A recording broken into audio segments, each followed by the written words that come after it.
ચલો દોસ્તો, પાપડી રગડો ખાય. આ છે ક્રિસ્પી ક્રિસ્પી પાપડી. એમાં એડ થયો આ ગરમા ગરમ રગડો. હા, ભરી ભરીને એના ઉપર ચટણી, ગ્રીન, રેડ, આ મીઠી ચટણી, આ સેવ, આ મસાલા સિંગ અને આ ડુંગળી. તો આ બની ગયો છે આપણો પાપડી રગડો. તો ગેટવે રાજકોટ પહોંચ્યું છે. રાજકોટના પરા બજાર ચોકમાં નાગરિક બેંકની એક્ઝેક્ટ સામેના લોકેશન પર આ છે જય અંબે ફૂડ. ભાઈ, રાજકોટમાં તમે રગડા તો બહુ બધી જગ્યાએ ખાધા હશે, પણ અહીંયા અનેક પ્રકારના રગડા મળે છે, જેમ કે દહીં રગડો, કચોરી રગડો, સમોસા રગડો, પાપડી રગડો, પાવ રગડો અને બીજા રગડા પણ. અને એ પણ પાછા 50 રૂપિયામાં અનલિમિટેડ.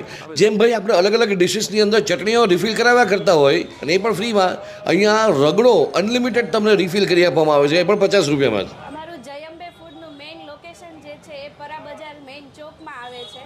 પ્લસ અમે અમારી જે 60+ વેરાયટી છે, એમાં મોસ્ટ પોપ્યુલર જે અમારી વેરાયટી છે એ પાઉં રગડો છે, સમોસા રગડો છે, પાપડી રગડો છે. એ બધી રગડાની અમે 5+ વેરાયટી સર્વિંગ કરીએ છીએ. લોકો અનલિમિટેડ માંગે છે અને અમે અનલિમિટેડ સર્વ પણ કરીએ છીએ. જો કે અહીંયા ખાલી રગડો જ નહીં, અહીંના વડાપાઉં, સેન્ડવિચ, દહીં સમોસા, પાણીપુરી, સેવપુરી, બાસ્કેટપુરી જેવી ઘણી બધી વેરાયટીઝ છે કે જે ફેમસ છે. અને તમે આમાંથી કઈ ડિશ ટેસ્ટ કરી છે એ અહીંયા કમેન્ટ કરીને જરૂરથી કહેજો. અને ગેટવે રાજકોટને ફોલો જરૂરથી કરજો, કારણ કે રાજકોટનું પોતીકું પેજ છે.